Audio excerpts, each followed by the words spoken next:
Good morning, Year 7, and welcome to your penultimate lesson on what does the Queen actually do.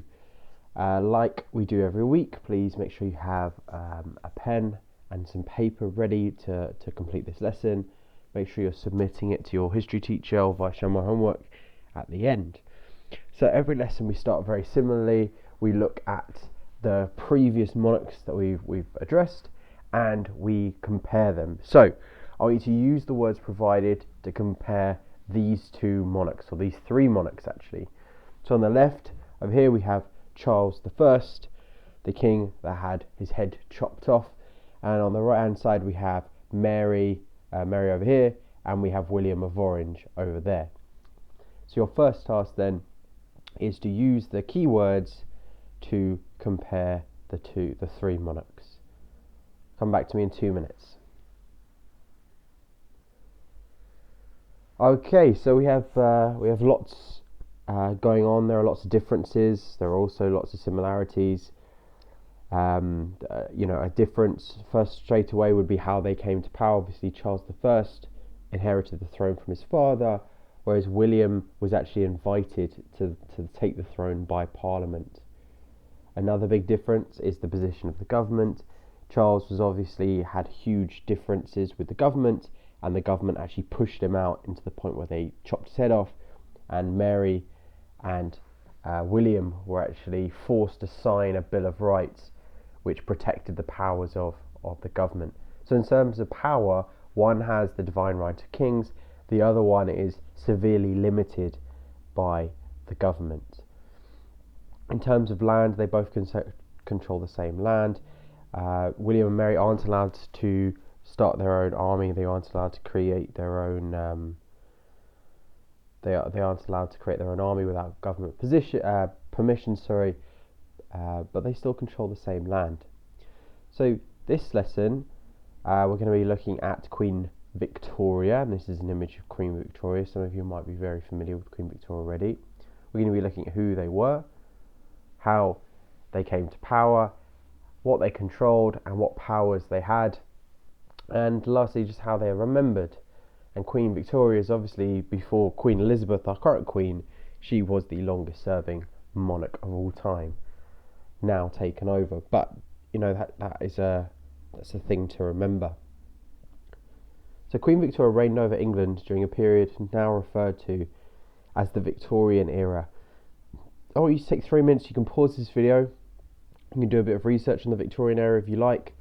Or you can just make some bullet points from your own knowledge. But at the end of that 3 minutes, I want you to have a list of facts about the Victorian era. Okay, you can start to think about why it's important. See you in a second.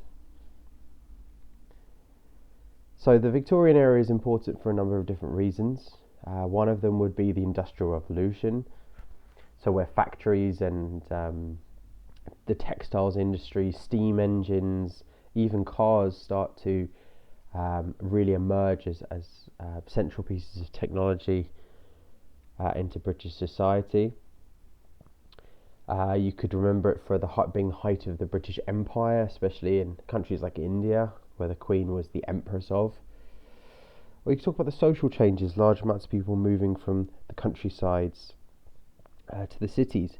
But we really remember the Victorian age as this boom time in technology. So Queen Victoria in power then. What I'd like you to do is I'd like you to pause the video. I'd like you to read the information on the left hand side, and I'd like you to create your own timeline for Victoria's life. So you don't need to do all the bullet points, but maybe you could do 5 bullet points of her life. Make sure you draw an arrow down because it is a timeline. It needs to show change over time. And I'll see you again in about 5 minutes. So some highlights of Victoria's life.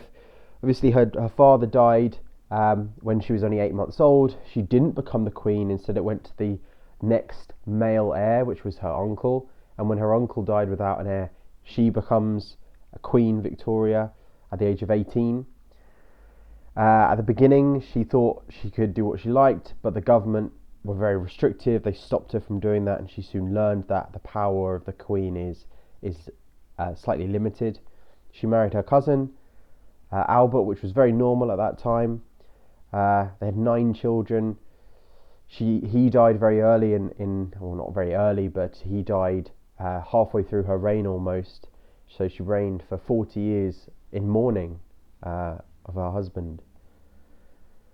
Probably most importantly for Queen Victoria, she had 40 grandchildren, she had 6 children, 37 great-grandchildren, and those grandchildren and children included 4 monarchs, so 4 of the next monarchs, which is Edward the 7th, George the 5th, Edward the 8th, and George the 6th. So from her we have 4 monarchs who follow her. That shows that her reign is really solid. Okay, so what was important about Victoria's reign? Maybe it's the length of the reign, maybe it's what she learns at the beginning, or maybe it's just the kind of longevity of her reign, her arc, her family, her monarchy, because it goes on for many years following her death. So Victoria's relationship with Parliament then. Victoria's relationship with Parliament is strained when her husband Albert dies. So I just want you to watch the video 1. Okay, it's in the description. Have a watch of it, and I want you to think about how Victoria reacts and the impact that has on her relationship with Parliament. So just go and watch that video and come back to me when it's finished. Okay, so one of the big things is obviously she completely isolates herself from the government. She shuts out the government. She refuses to get involved. She kind of, she stays on her own because she's so sad at her husband's death. And what it shows is that the country can run without a queen, which just highlights how her power has lacked. Now, obviously, Victoria does come back into the fold. She does come to prominence with the government, and that happens a bit later. So let's have a look at England during her reign. So Queen Victoria is considered one of the greatest monarchs Britain has ever had, not just because of the length of it. I want you to watch video 2 in the description. I want you to make notes on her reign. So what was her reign like, and what impact did it have on Britain? I'll see you in about 5 minutes. Okay, so we learned from those videos that Queen Victoria's reign is really significant. She managed to build, or Britain managed to build, a huge empire during Victoria's period. Victorian period, sorry. Became the most powerful and richest country in the world, largest empire that had ever existed. It ruled a quarter of the world's population.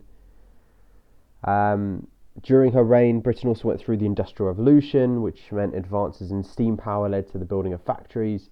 Britain became the workshop of the world, trading goods across the empire. So Britain became such a powerhouse for goods being created in factories that they were able to trade them all around the world.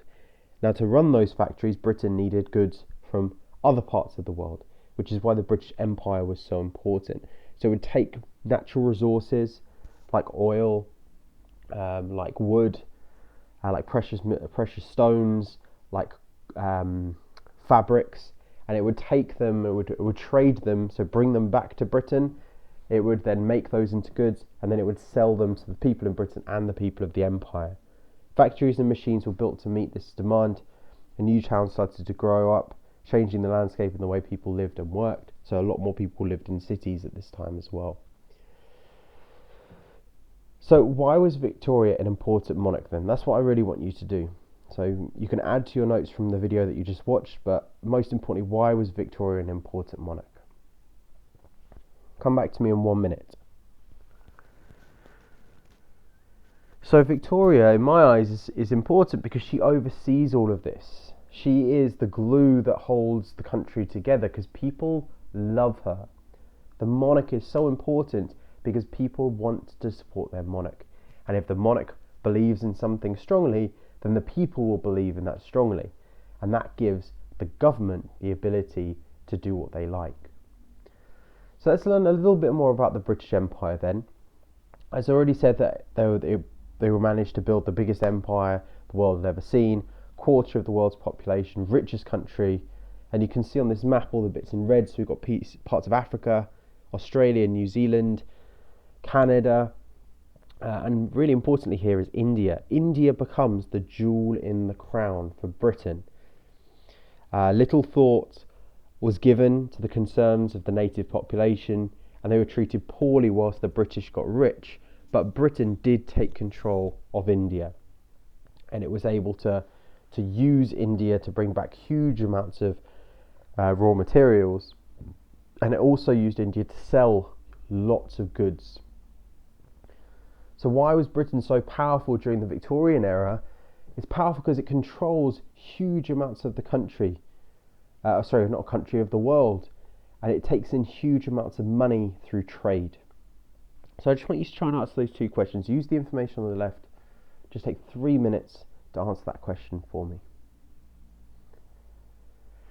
So that's why the British Empire is so important. It's so important because it is the most powerful empire in the world. But because the Queen is not, making the decisions, how central is her role to the empire?